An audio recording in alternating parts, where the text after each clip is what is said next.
Amerika Serikat dengan Venezuela di tahap yang sedikit lagi sepertinya akan terjadi gesekan militer atau mungkin bisa kita bilang perang. Eksklusif, US to launch new phase of Venezuela operation, sources say. Yes, buat yang belum tahu, Amerika sama Venezuela itu lagi tegang-tegangnya. Hubungan antara kedua negara di benua Amerika tersebut semakin memuncak, memanas, dan mengarah ke bau-baunya perang. Presiden Donald Trump dan Maduro sama-sama tidak mau mengalah, dan dua-duanya sepertinya sudah memilih untuk menyiapkan opsi paling terakhir, militer. Dan apakah akhirnya peperangan itu akan timbul atau malah tidak? Dan pertanyaan terbesarnya, sebenarnya emang ada apa? Kenapa tiba-tiba Amerika dan Venezuela berseteru tegang sampai hampir bawa-bawa senjata? Well, udah ada tembakan sih, tapi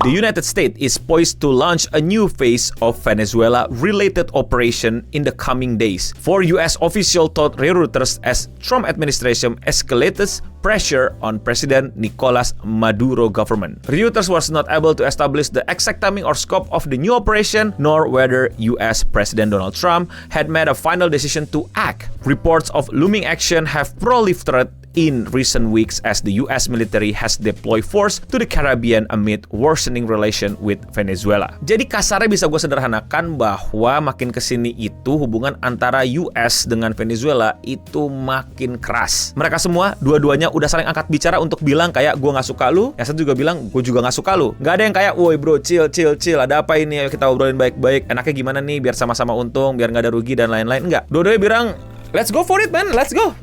Alright. Let's see. Who's winning. Jadi bener-bener udah kayak siap-siap. Tapi ya gue berharap ini nggak terjadi. Masalah besarnya apa sih? Kenapa tiba-tiba US nih kayaknya agresif banget ke Venezuela dan Venezuela juga kayaknya nggak terima banget? Kalau kata Donald Trump, alias obat-obatan, President Trump is prepared to use every element of American power to stop from flooding into our country and to bring those responsible to justice, said the official, speaking of the condition of anonymity. Yes, kata Trump sih masalahnya adalah narkoba yang dituduhkan dia itu semua berasal dari Venezuela. Kasarnya dia bilang Presiden Venezuela ini emang sengaja gitu menyelundupkan itu, memasukkan, menyuplai, mengestok narkoboy gitu ya, itu masuk ke Amerika untuk merusak warga negara Amerika. Seriusan, Trumpnya bilang begitu, bukan gua. Nah, jikalau itu benar terjadi, ya Trump bilang, wah enak aja lu mengacaukan negara gua. Wah ini strategi lu ya, bikin negara Amerika makin kacau balau ya. Berhenti atau saya lakukan yang terburuk ke negara Anda. Kasarnya begitulah. The Trump administration has been weighing Venezuela-related option to combat what is has portrayed as Maduro's role in supplying illegal that have killed Americans. He has denied having any links to the illegal trades. Nah, Trump kan udah nih, wah Maduro, lu bener-bener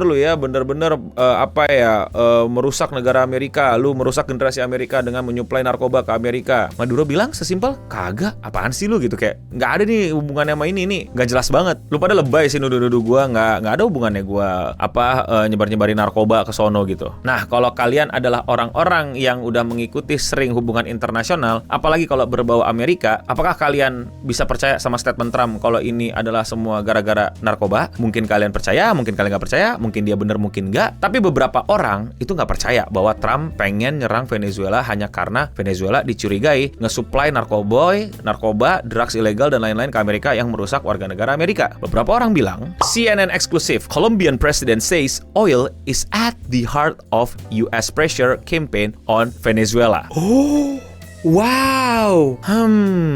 Jadi yang bener yang mana nih? Apakah memang untuk menghentikan suplai narkoba ke US atau oil di Venezuela?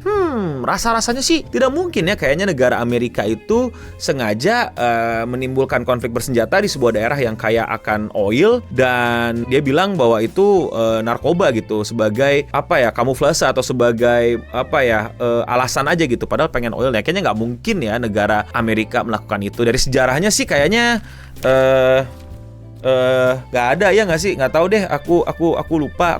Coba kalian komen di bawah. Pertanyaannya, udah sedekat apa, separah apa, dan sepanas apa sampai kayak udah sulit banget keluar dari konflik bersenjata? Belum perang kan? Belum. Tapi the US Navy largest aircraft carrier, the Gerald R. Ford, arrived in the Caribbean on November 16 with its strike groups joining at least 7 other warships, a nuclear submarine, and F-35 aircraft. Wow, sangat-sangat pasukan yang luar biasa untuk menangkal narkoba ya, adik-adik. US forces in the region so far have focused on counter operations. Even though the assembled firepower far outweighed anything need for them, US troops have carried out at least 21 strikes on alleged drug boats in the Caribbean and Pacific since September, at least 83 people. Jadi memang belum terjadi aksi perang, tapi sudah ada aksi tembakan, bahkan yang udah memakan korban dari Amerika dengan alasan memberhentikan upaya menyelundupkan narkoba ke Amerika. Jadi emang udah ada gitu penyerangan-penyerangannya, udah ada gitu tembak-tembakannya, bahkan sampai memakan korban dan bikin beberapa kapal tenggelam. US strikes another alleged drug boat, bringing death toll from campaign in Latin America to 17. US strikes have destroyed at least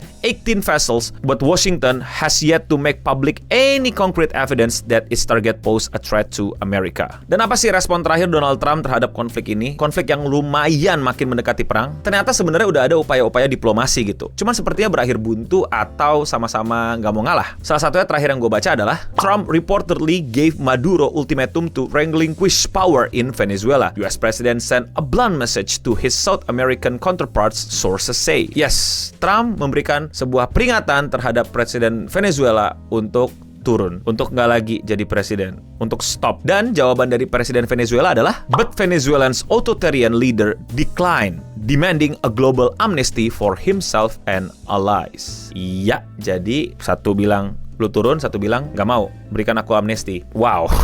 Kalau kalian bertanya ini sebenarnya baru-baru ini terjadi atau ini adalah sesuatu yang emang udah berjalan cukup panjang dan mungkin makin ke-escalate sekarang? Jawabannya adalah dari hal yang gue coba ubek-ubek dan gue baca, konflik antara Donald Trump sebagai pemimpin Amerika terhadap Venezuela itu udah terjadi dari dia menjabat di periode pertama. Dari tahun 2017, Trump sudah menganggap Venezuela itu sebagai ancaman buat US, sehingga sikap dia ke Venezuela itu sedikit besar antagonis, dan sekarang menjadi agresif. In August 2017, following months of protest in Venezuela against President Nicolas Maduro and the election of Constituent Assembly which consolidate Maduro's power, the Trump administration described the Venezuelan government as dictatorship. Trump further stated on August 11, 2017, a week after the Constituent National Assembly was sworn in, Venezuela is not very far away and the people are suffering and they are dying, and that United States had many options for Venezuela, including a possible military option. Jadi dari tahun 2017, Trump sudah tidak akur dengan Venezuela dan dia menjabat lagi dan sekarang memuncak, bahkan sudah sampai ada strike. Tapi belum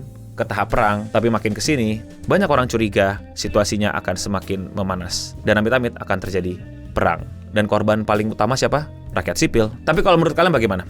Apakah memang Trump itu berusaha untuk menghentikan Venezuela ngirim obat-obatan terlarang ke Amerika, illegal drugs, atau seperti yang dicurigai oleh beberapa orang, terutama di negara-negara Amerika Selatan, oil, minyak. But gak selamanya satu benar satu salah. Kalian juga harus baca-baca dari sumber-sumber yang lain dan kalian pahami sendiri. Maka dari itu, kalian silakan komentar di bawah menurut kalian bagaimana. Koreksi gue jika ada salah, kritisi gue jika ada yang keliru. Gue tunggu semuanya di kolom komentar di bawah. Kalau kalian suka sama pembahasan di luar Indonesia kayak gini dan kalian mau support gue, lakuin dengan sesimpel klik tombol subscribe atau klik tombol like. Buat yang belum tahu, gue upload video sehari satu, jadi jangan lupa cek channel gue dan klik video menurut kalian belum kalian tonton. Jangan lupa follow gue di Instagram dan di TikTok karena gue juga biasa aktif di sana. Dan ya, sekian seputar internet untuk episode kali ini. Gue Nobering pamit undur diri. Semoga tidak terjadi perang karena lagi-lagi korbannya adalah warga sipil.